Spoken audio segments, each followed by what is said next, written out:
On July 20th, 1969, Neil Armstrong stepped out of an odd-looking spaceship and into the pages of history as the first man on the moon. Today, he remains one of the most famous people on the planet, but he's also famously private. For years, Armstrong has shunned the media and the limelight, but now he's about to take a giant leap back into the public view. He's finally authorized a biography entitled First Man, written by James Hansen, and for the first time, he's agreed to a television profile. 5, 4, 3, 2, 1, 0. All engine running. Liftoff. We have a liftoff. 32 minutes past the hour. Liftoff on Apollo 11. Oh, boy. Walter Cronkite captured the moment. Building shaking. What a moment. Man on the way to the moon. What did it feel like? Felt like a train on a bad railroad track and shaking in every direction. And it was loud, really loud. Neil Armstrong is 75 now, an aging hero, but his winning smile is still there. We remember him as the cool and confident commander of Apollo 11, joined by his crewmates Buzz Aldrin and Michael Collins. On a windswept day, we went with Armstrong to an old Apollo launch pad at Kennedy Space Center to hear the story of one of man's greatest adventures. That July morning in 1969 when you came out and you gave that thumbs up, that was a very confident view you put on. Yeah, it was a little bit of a sham, I admit. You know, the reality is a lot of times you get up there and get in the cockpit and something goes wrong somewhere and you go back down. So actually, when you actually lift off, it's really a big surprise. Perched atop a Saturn V rocket, they were on their way to meet the challenge President Kennedy made 8 years earlier. I believe that this nation should commit itself to achieving the goal before this decade is out of landing a man on the moon and returning him safely to the Earth. It took 400,000 workers and $24 billion, intended in large part to prove American superiority over the Soviets. There was a lot riding on that mission, wasn't there? It was the hopes of a nation riding on that mission. It was indeed. We wanted to do well. Even more than that, you hope that you as a person don't make any mistakes. And he didn't. Armstrong's entire life had prepared him well, starting with a childhood fascination with flight. He earned his pilot's license at 16 before he learned to drive. By 21, he was flying combat missions over Korea. After the war, he became a hotshot test pilot, flying the famous X-15 at 4,000 miles an hour to the edge of the atmosphere. It was during that time in 1962 when he faced his most difficult test, losing his 2-year-old daughter Karen to brain cancer. Did that affect your work at that time? Some people, when they're hit with a tragedy like that, they pour themselves into their work. Yeah. It's difficult for me to know. I thought the best thing for me to do in that situation was to continue with my work, keep things as normal as I could, and try as hard as I could not to have it affect my ability to do useful things. But that's not an easy thing to do. How do you think you did? At the time, I thought the family was handling it well, and I was doing the best I could. You never quite recover from the death of a child. In that same year of grief, Armstrong was chosen to be an astronaut. He flew his first space mission in 1966 on Gemini 8 and nearly lost his life when his tiny capsule briefly spun out of control. He cheated death again 2 years later while flying an experimental device designed to simulate a lunar landing. When it malfunctioned, Armstrong was sitting at the controls. He ejected barely 100 feet from the ground. And if you didn't get out, that would have been your life. Yeah, probably would have. Yet somebody told me that after that happened, when it was all over, you went back to your office and sat down to do paperwork. That's true. I did. There was work to be done. Wait a minute. You were just almost killed. Well, but I wasn't.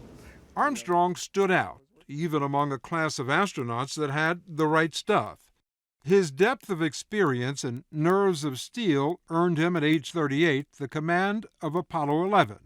The trip to the moon took 4 days. After achieving lunar orbit, Michael Collins would remain in the command module, while Neil Armstrong and Buzz Aldrin climbed into the lunar module, undocked, and began their descent. 00764. But the landing took an unexpected turn. The onboard guidance system was sending Armstrong and Aldrin right towards disaster. Our autopilot was taking us into a very large crater, about the size of a big football stadium, with steep slopes on the crater covered with very large rocks about the size of automobiles. That was not the kind of place I wanted to try to make the first landing. Armstrong overrode the autopilot and looked for a safe place to land, but the detour cost them precious fuel and they were about to run out. 200 feet, 4.5 down. A worldwide television audience of nearly 1 billion people was on the edge of their seats, and so was CBS's own Walter Cronkite. We couldn't resist reuniting the former anchorman with the former spaceman. There are things they can laugh about now, but at the time, those final seconds were almost unbearable. We were following the flight plan, and we suddenly realized that he'd made a detour, and we didn't know how long that detour was going to be. Yes, I was very much concerned. I think all of us who were following the flight that closely were scared to death. If he wasn't, we were. 40 feet down, 2.5, picking up some dust. The Eagle closed in on the moon. Houston, And then this. Tranquility Base here. The Eagle has landed. Roger, Tranquility. We copy you on the ground. You got a bunch of guys about to turn blue. We're breathing again. Thanks a lot. Oh, boy. Boy. Okay, we're going to be busy for a minute. Walter was breathing again, too, but barely. You are a man who I've known for years never to be at a loss for words, but you were at a loss for words then. I think all you could come up with was, oh boy. Turned out I didn't have anything to say at all, except, wow, oh boy. Perfectly speechless. The ghostly image was beyond words. Armstrong paused on the bottom rung of the ladder I'm going to step off the limb. and planted his left boot on the lunar dust. That's one small step for man, one giant leap for mankind. Do you recall how you came up with that? A small step for a man. What was the inspiration for it? Well, I thought, well, when I step off, it's just going to be a little step. It's going to be a step from there down to there. But then I thought about all those 400,000 people that had given me the opportunity to make that step, and thought, well, it's going to be a big something for all those folks, and indeed a lot of others that even weren't involved in the project. So it was a kind of a simple correlation of thoughts. The pictures that came back were quite remarkable. What did it look like to you, to your naked eye? It's a brilliant surface in that sunlight. The horizon seems quite close to you because the curvature is so much more pronounced than here on Earth. It's an interesting place to be. I recommend it. Isn't that something? Magnificent sight out here. Magnificent desolation. Armstrong and Aldrin spent just a short time on the lunar surface, testing the gravity, completing a long list of experiments, and marking their journey. They had come in peace for all mankind, but stayed less than a day. God bless you. Good night from Apollo 11. The hard part was re-entry. They returned to Earth superstars. In New York, 4 million people showered them with ticker tape. On a 45-day victory lap around the world, they were met by crowds in the Congo and by the Queen at Buckingham Palace. But as Armstrong reveals in his new biography, published by our sister company Simon & Schuster, he was unprepared for his sudden celebrity and found it to be both a blessing and a burden. Friends and colleagues all of a sudden looked at us or treated us slightly differently than they had months or years before when we were working together. I never quite understood that. You said once to a reporter, how long must it take before I cease to be known as a spaceman? Why'd you make that comment? I guess we all like to be recognized not for one piece of fireworks, but for the ledger of our daily work. Strolling around the Ohio farm where he was born, Armstrong is easy to talk to but hard to know. He can seem guarded, but above all, we were struck by his humility.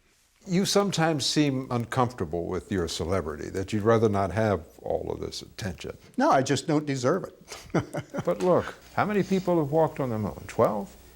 You were the first. You were chosen to do that. That's special. Yeah, I wasn't chosen to be first. I was just chosen to command that flight. Circumstance put me in that particular role. That wasn't planned by anyone. After Apollo 11, Armstrong hung up his spacesuit and never felt the need for an encore. For 8 years, he taught engineering at the University of Cincinnati, surely their only professor who'd walked on the moon. In the midst of all your professional achievements, you managed to get married, to have a family. Was it a difficult balance for you to maintain, both sides of your life? The one thing I regret was that my work required an enormous amount of my time and a lot of travel, and I didn't get to spend the time I would have liked with my family as they were growing up. Armstrong has 2 sons with his wife of 38 years, Janet, who divorced him in 1994. He remarried several years ago. In the autumn of his life, he lives very much in the present, refusing to let his famous deed define him. He's made a comfortable living serving on corporate boards, but even in retirement, he keeps a watchful eye on the space program and would like to see it restored to its glory days. Did you ever imagine that 5 years after first going to the moon that we'd abandon the Apollo program? I knew we would have a limited life, but I must say it was a bit shorter than my expectation. I fully expected that by the end of the century, we would have achieved substantially more than we actually did. And why do you think we didn't? When we lost the competition, we lost the public will to continue. Very good. The man who once rode a 160 million horsepower rocket now flies this, a plane with no engine. If you're wondering how Neil Armstrong gets his thrills today, just watch. Gliders, sailplanes, they're wonderful flying machines. It's the closest you can come to being a bird. What do you get out of gliding? Self-satisfaction, a sense of accomplishment, trying to do a little better than you think you possibly can. NASA recently announced plans to send men back to the moon by the year 2018 and later to Mars. Don't think Neil Armstrong hasn't noticed. You said you'd like to see us go back to the moon and then go on to Mars. Something you want to do at this point in your life? I don't think I'm going to get the chance, but I don't want to say I'm not available.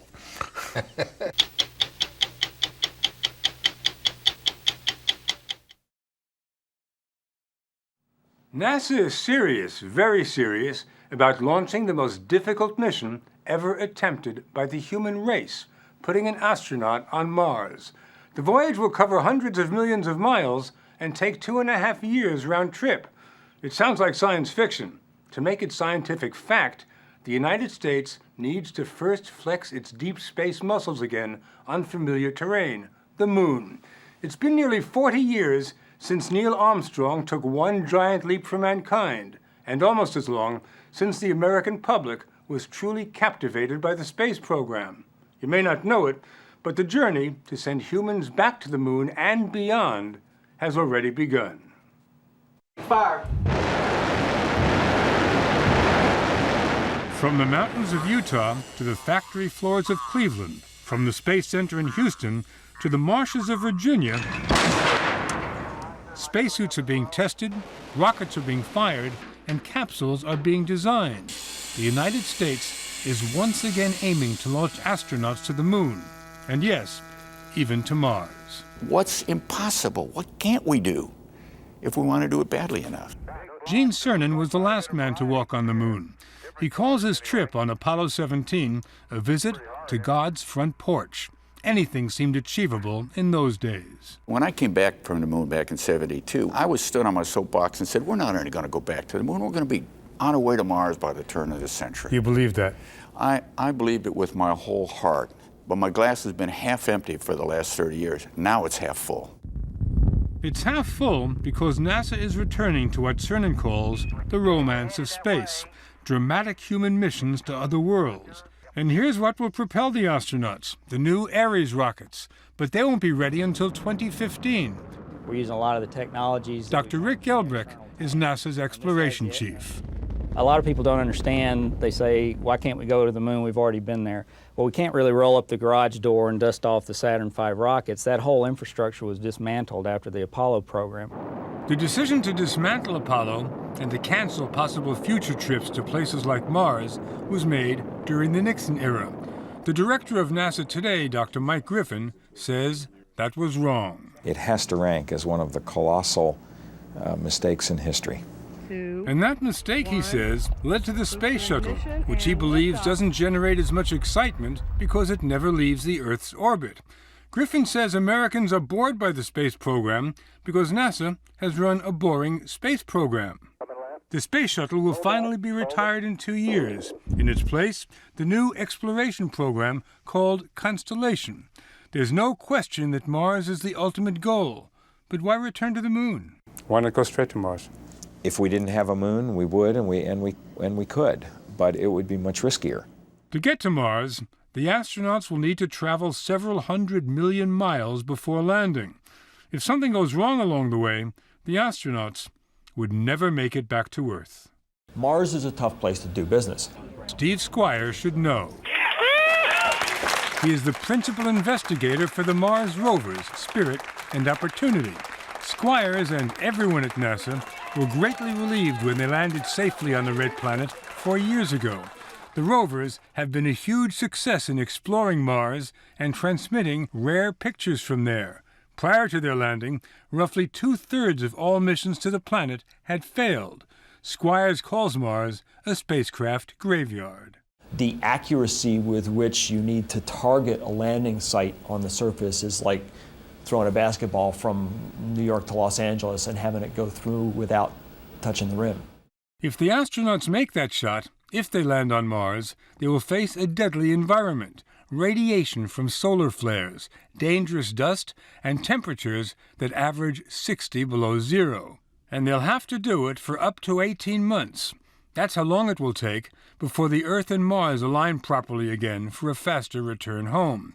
No astronauts have ever spent that amount of time on another world. Neil Armstrong was on the moon for less than a day. I think it's more responsible for us to go to the moon, check out these systems, make sure the life support systems, the spacesuits, all the things that we need for those long voyages work properly. The new lunar missions will be about more than putting flags in the sand. This time, NASA wants its astronauts on the moon for weeks, even months, to work out any kinks. And going to the moon, staying for months, wearing the spacesuit all the time? No, we plan to have habitats so that they'll have short sleeve environments. Houses on the moon? Towns on the moon. Towns on the moon? That's our goal. To help essentially colonize the moon, NASA is trying out a new generation of rovers. And here we go. During Apollo, the furthest the astronauts could ever venture out on their lunar rovers was 6 miles. The new rovers, NASA hopes, will let the astronauts explore 60 miles from their spacecraft. Technological advancements will help in another way. Think about this. There's more computing power in your average cell phone today than there was on any of the Apollo spacecraft that took the astronauts to the moon. What a ride, what a ride. The robot's now looking for this box here. This is another example of how the new missions might be different. And it's completely autonomous. Now, who is running the Robonaut? It's running itself. Meet Robonaut. It looks like a cousin of C-3PO. Wants to shake hands with you. It's an early model of a robot that might assist the astronauts with mundane and sometimes dangerous tasks on the moon. He's got the rock. Thanks, man. The astronauts who set up towns on the moon will need to learn to adapt. We're going to pull that away from under you, so you are going to be suspended. At the Glenn Research Center near Cleveland, engineers are testing a machine that simulates 1/6 gravity. Show me that you're ready to go. All right. They needed a guinea pig. You'll feel what it feels like to walk on the moon. You're doing real well. No matter how many times you see astronauts walking on the moon, you have no idea what it feels like. Without exercise in space, the astronauts could lose significant bone mass and also see their muscles atrophy. Hence, the surreal machine known as the vertical treadmill. We should sign you up for the astronaut corps. I'd sign. NASA isn't using the moon just to train for Mars. Next year, it will launch orbiters around the moon and then essentially blast the lunar surface. In the midst of the debris field, NASA hopes to find evidence of hydrogen, which could one day help fuel trips home for the astronauts. But will there be any missions for the astronauts at all? The biggest obstacle NASA faces is money. One critic has called the Constellation program Apollo on food stamps. During the 60s, 4% of the entire national budget was spent on space. Today, 1/6 of 1% goes to NASA. The average American's bill, if you will, for the space program is 15 cents per person per day. I don't know about you, but I spend more than that on bubble gum. And there are worries there could be further cuts. Constellation is a tempting target in a difficult economy. The money squeeze is the main reason why the United States won't set foot on the moon until 2020. A Mars landing won't take place until about 2030. To defray costs for the trip to Mars, NASA may need an international partner. If it's up to Congressman Barney Frank, who tried to halt the Mars program, Americans won't be part of any human missions to the planet. Congressman, what do you have against Mars? I don't have anything against a lot of things that I don't want to spend hundreds of billions of dollars on. Sending human beings there for the sole purpose of proving that we can do it and bringing them back requires an enormous amount of money at a time when we have a serious deficit, when we are not adequately funding a lot of very important needs right here at home. Others wonder why NASA doesn't simply continue to send rovers like Spirit and Opportunity to Mars. This is a depiction of their arrival on Mars 4 years ago. Miraculously, they not only survived the landing, they have survived for 4 years on the Martian surface. They were originally supposed to last only 3 months. These are real pictures of Mars sent back by Spirit and Opportunity. The rovers are cheaper and don't put humans at risk. But what rovers can do in a day, humans could do in a minute. And manned missions to Mars could intensify a very important search, according to the lead scientist for the rovers, Steve Squires. We're exploring Mars fundamentally because it may once have harbored life. So by going to Mars, we can address basic questions like, how did life first come to be? Is life common or rare through the universe? These are big questions. Discoveries by the rovers have given hints to the possibilities of life on Mars. These perfect blueberry-like spheres on the surface are made of a mineral that is often formed in water on Earth.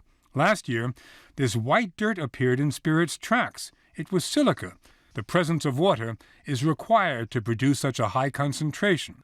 And inside what's known as the Victoria crater, Opportunity is finding proof that water once saturated the subsurface of Mars. Water is the essential ingredient for life, which brings up an if. It's a big if, but if you could show that life arose independently on 2 different planets just in this one solar system, when you consider the multitudes of solar systems that there are out there, it takes no great leap of logic or faith or anything else to believe that life might actually be commonplace throughout the universe. And if that isn't enough to think about, the real issue may not be whether there was or is life on Mars, but whether there will be life on Mars. I think Mars will figure prominently in the future of the human race. What do you mean? Well, I think Mars is, in the distant future, is another home for human beings. Human settlements on Mars. Is it all just a dream? Will the American public even support traveling to places people can barely imagine? That may be the biggest question of all.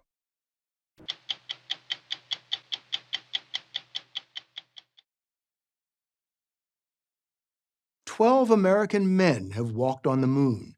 The last Apollo astronaut left his footprint there in December 1972.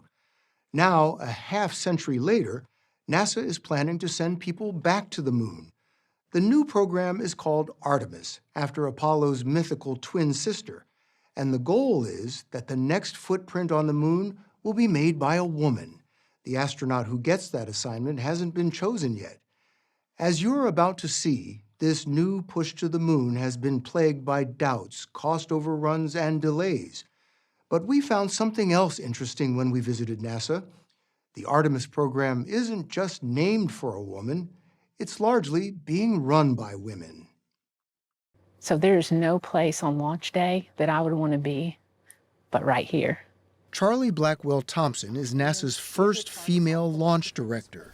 And launch director copies.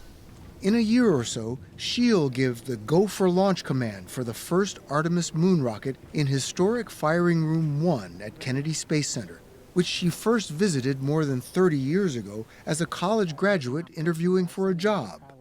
It's the same room that the Apollo 11 mission was launched from, and it is the same room that we will launch the first flight of the Artemis missions.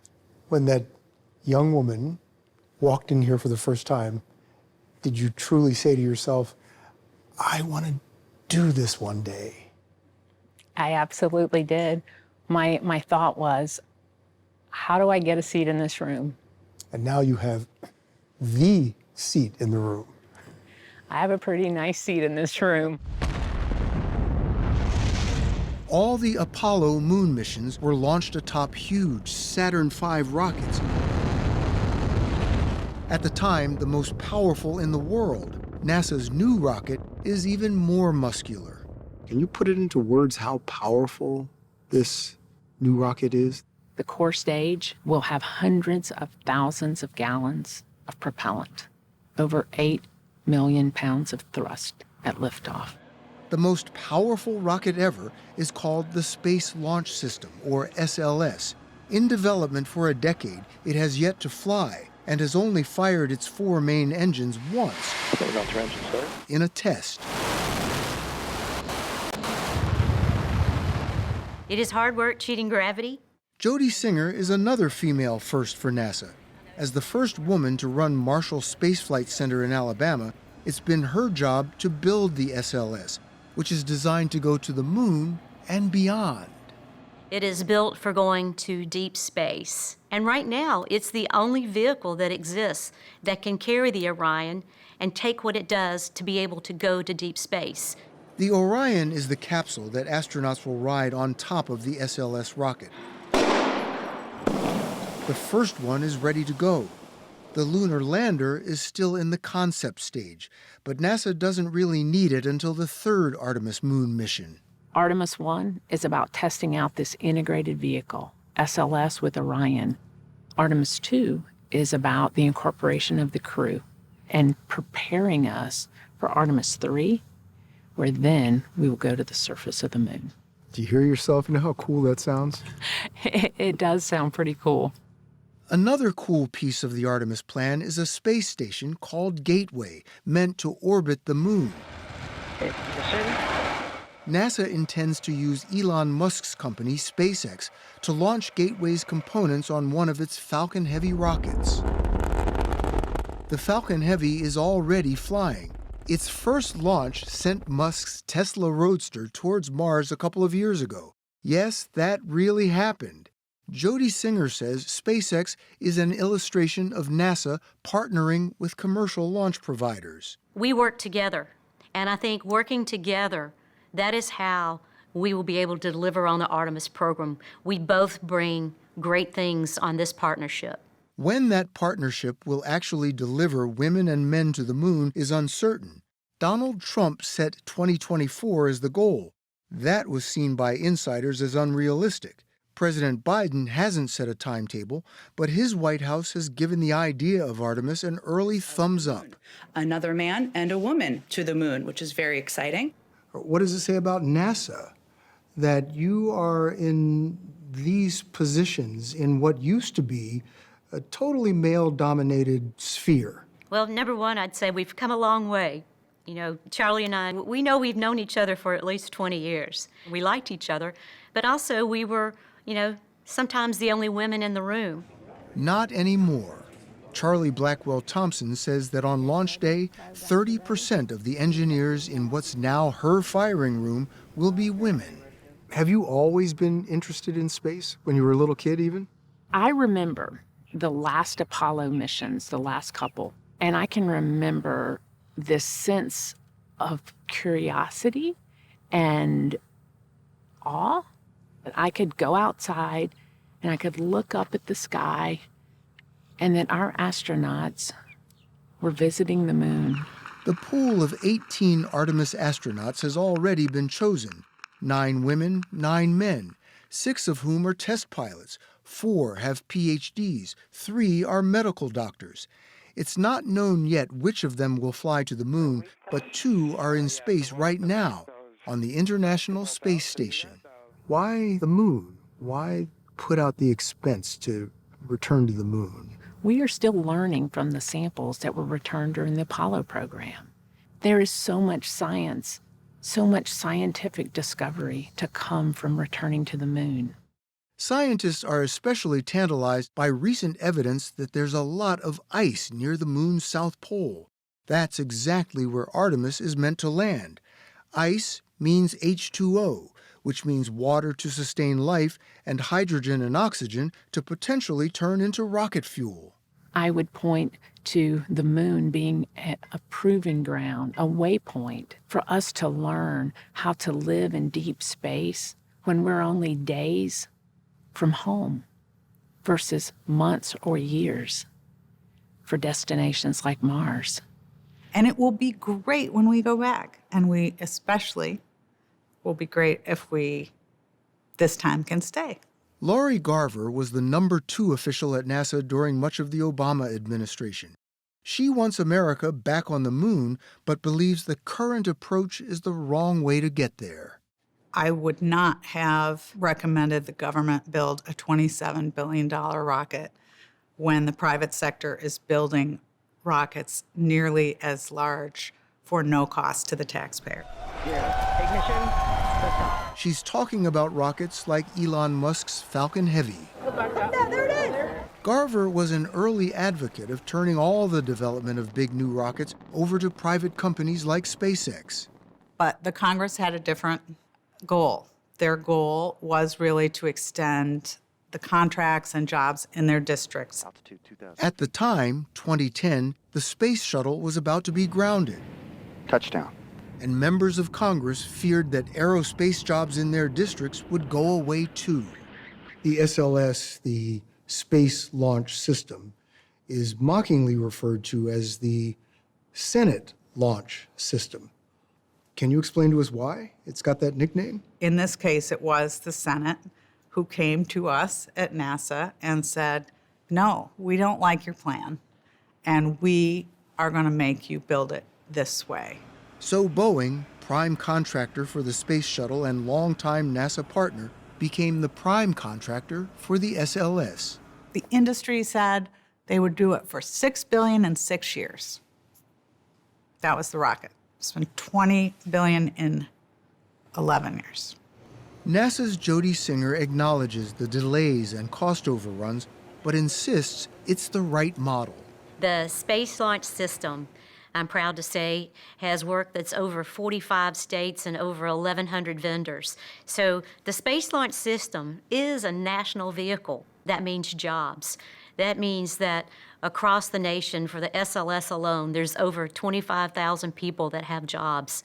It's ironic, honestly, that NASA, the very symbol of a democratic and capitalist society, has done a lot of its human spaceflight programs in more of a socialist way. More in a socialist way. I think many of the senators whose districts are getting these NASA jobs would balk at that description. You will plant the potatoes in March. You will build your rocket in my district. That's what it is. The top-down approach, Garver says, has produced a NASA SLS rocket that'll cost more than $2 billion for every launch. Falcon Heavy is headed to space. While SpaceX flies its Falcon Heavy for a fraction of that. NASA's SLS can launch a heavier payload, but it's a use-it-and-lose-it rocket. None of its parts can be reused. By contrast, SpaceX booster rockets make soft landings after launch, so they can be used over and over. 2 of its first stages have already been launched 8 times each. Am I missing something in saying that this is the new way and what's going on with NASA is the old way? Well, I probably wouldn't characterize it as the new way and the old way. I would probably characterize it as just different ways. I would say that our rocket was designed based on proven technology. So you wouldn't say it's old, it's proven. I would say it's proven. Still, the SpaceX rockets are proven enough Godspeed, Spot and Doug! that NASA now trusts them to carry its astronauts to the International Space Station. Welcome to the space station. Those successful missions should not be confused with an entirely new rocket called Starship that SpaceX is testing in Texas.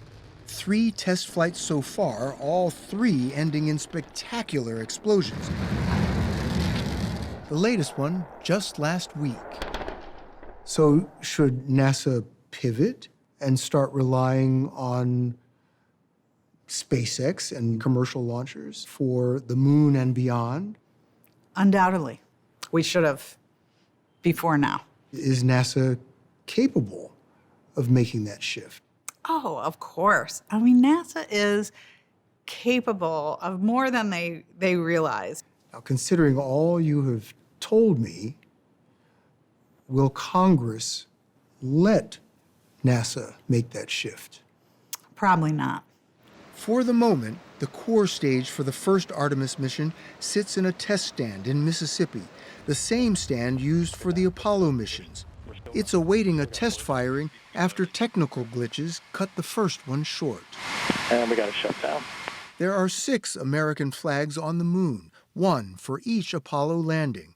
But the newest flag there is Chinese, left last year by a robotic lander that collected samples and brought them back to Earth. Beijing eventually plans to send astronauts. Aren't we in a space race with China? There's not a race to go to the moon. We won it. We won it 6 times. And I have no doubt that we will be back again with people before anyone else goes.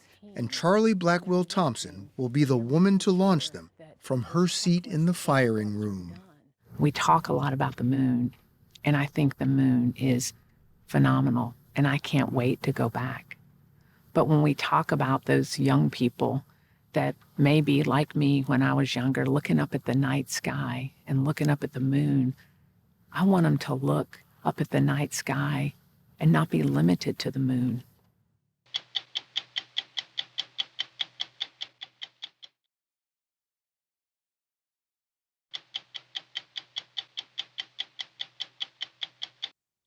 A small robotic lander built by a private company and carrying a scientific payload for NASA touched down near the south pole of the moon 11 days ago and promptly tipped over on its side.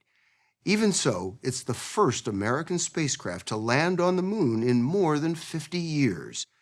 NASA has a much more ambitious lunar program called Artemis, which aims to send people back to the moon to establish an outpost at the South Pole and to push on from there to Mars.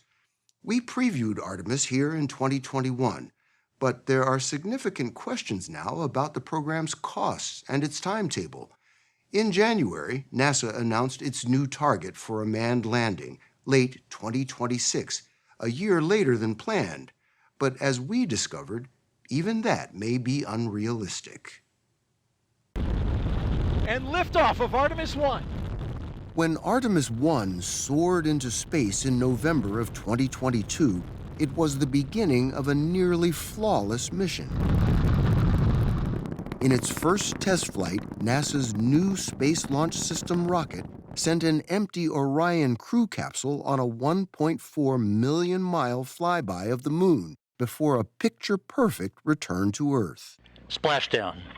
The next flight, Artemis 2, meant to carry 4 astronauts on a lunar flyby, was supposed to launch this year. And then, a year later, Artemis 3 would land the first woman and first person of color on the moon. It's not working out quite that way. I think it is safe to say, without significant reductions in costs, better cost controls, better planning, this Artemis program on its current trajectory is not sustainable. George Scott is NASA's acting inspector general. Don't be misled by the acting. He's been a top agency watchdog for more than 5 years. While NASA's engineers have their heads in the stars, it's his job to bring them back to Earth, particularly when it comes to costs. Right now, we're estimating that per launch, the Artemis campaign will cost $4.2 billion per launch. Per launch? Per launch. That's an incredible amount of money per launch. A lot of that hardware is just going to end up in the ocean, never to be used again. The Inspector General for NASA says that the costs for the Artemis program are simply unsustainable. Is he wrong? We didn't necessarily agree with their conclusions. We feel like we've taken an affordable path to do these missions. Jim Free is NASA's associate administrator and directly in charge of Artemis. We met him at historic Launch Pad 39B, from which both Apollo and Artemis rockets have flown. We believe that the rocket we have is best matched for the mission, and frankly, the only one in the world that can take crews to the moon. Confirmation that the solid rocket boosters have separated. But as George Scott said, most components of that SLS rocket end up in the ocean. They're not reusable. And with the goal of building an outpost on the moon, Artemis will need a lot of those $4.2 billion rockets. It's going to take launch after launch after launch to get all that stuff up there. Yes. So the number of launches is daunting, but it's hard to get people to the moon. Hey, got something? Magnificent sight out here. When America sent Neil Armstrong and 11 more astronauts to the moon a half-century ago, that's beautiful. They got to the lunar surface aboard landers. We leave as we came, and God willing, as we shall return. Owned and operated by NASA. You're taking a different approach this time than with Apollo. What's the difference this time? The difference is we're buying it as a service. We're paying someone to take our crews down and take them up. It's been an incredible year. That someone is Elon Musk. In 2021, NASA signed a nearly $3 billion contract with his SpaceX to use its new Starship mega rocket as the lunar lander for the first Artemis astronauts. It is by far the biggest flying object ever made. SpaceX is preparing for its third Starship launch atop its enormous Super Heavy booster. The first 2 launches both ended in roughly the same way. As you can see, the Super Heavy booster has just experienced a rapid unscheduled disassembly. Rapid unscheduled disassembly is SpaceX speak for our Starship rocket just blew up again. And now you've seen some of the perils of relying on SpaceX. We've seen some of the challenges they've had on Starship. We need them to launch several times to give us the confidence that we can put our crews on there. But right now, as we sit here today, you have no way of getting the astronauts to the surface of the moon because of these problems that SpaceX has faced. Because they haven't hit the technical milestones. SpaceX's stated plan is to first put its Starship lander into low Earth orbit, then launch 10 more Starship tankers to pump rocket fuel into the lander in space. Make sci-fi real. Before sending it onward to meet astronauts in lunar orbit. And this has never been done before. There's been small-scale transfers in orbit, but not of this magnitude. It just sounds incredibly complicated. It is complicated. There's no doubt about that. You just launch 10 times kind of on a whim. If it's never been done before, chances are it's going to take longer than you think to do it, and to do it successfully and prove that technology before we trust putting humans on it. There's a long way to go. NASA's contract with SpaceX requires the company to make an unmanned lunar landing with Starship before trying one with astronauts on board. But NASA still says the manned mission can happen in 2.5 years. And that just seems like the time frame we're talking about, the end of 2026, seems ambitious, to say the least. What we're doing is ambitious, but it's a great goal to have. Is that goal realistic? I believe it is. I believe it is. Jim Free's optimism is based on SpaceX's track record with its smaller Falcon rocket. Wow. Once it got the Falcon up and running, it demonstrated it can launch a lot, 96 times last year alone, with both commercial and government payloads. But so far, Starship has yet to reach orbit even once.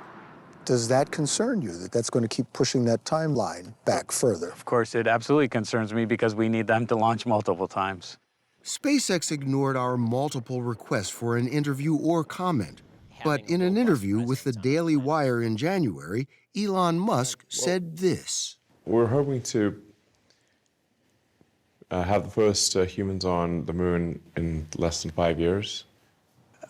My view of that is we have a contract with SpaceX that says they're going to launch our crew in the end of 2026. Why does it really matter when we get back to the moon? Here's why. China has said it plans to send its taikonauts to the moon by the end of the decade, and NASA Administrator Bill Nielsen has publicly expressed concern. Naturally, I don't want China to get to the South Pole first with humans and then say, this is ours, stay out. To ensure that the U.S. will plant its flag first, NASA signed a new $3 billion contract last year with Blue Origin, the space company owned by billionaire Jeff Bezos, to build another lunar lander. And Jim Free is crystal clear that he sees it as an option if SpaceX Starships keep blowing up. So if we have a problem with one, we'll have another one to rely on. You know, if we have a dependency on a particular aspect in SpaceX or Blue Origin and it doesn't work out, then we have another lander that can take our crews. In this battle of the stargazing billionaires, Bezos's Blue Origin has far fewer launches than Musk's SpaceX and has been far quieter about its ambitions until now. So what we're looking to do is not only get to the moon and back, but make it reliable and repeatable and low cost. John Coulouris's title at Blue Origin is Senior Vice President of Lunar Permanence, and it says a lot about the company's ambition. The landers that Blue Origin's going to be building are reusable. We'll launch them to lunar orbit, and we'll leave them there.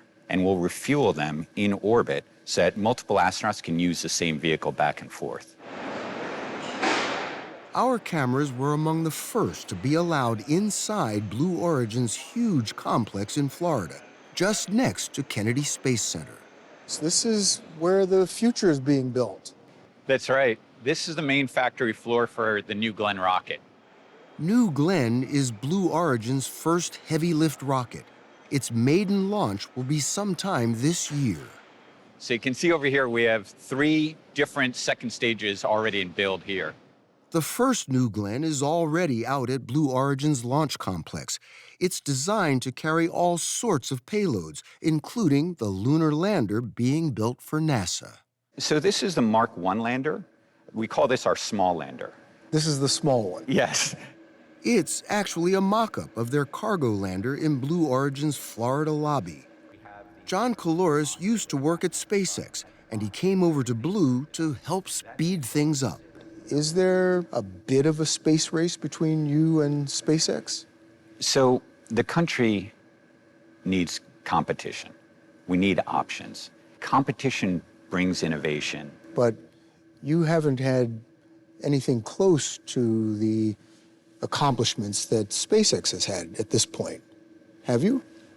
SpaceX has done some amazing things, and they've changed the narrative for access to space, and Blue Origin's looking to do the same. This lander, we're expecting to land on the moon between 12 and 16 months from today. 12 and 16 months from today? Yes. And I understand I'm saying that publicly, but that's what our team is aiming towards. But that's for the cargo lander. What about humans? For humans, we're working with NASA on the Artemis 5 mission. That's planned for 2029.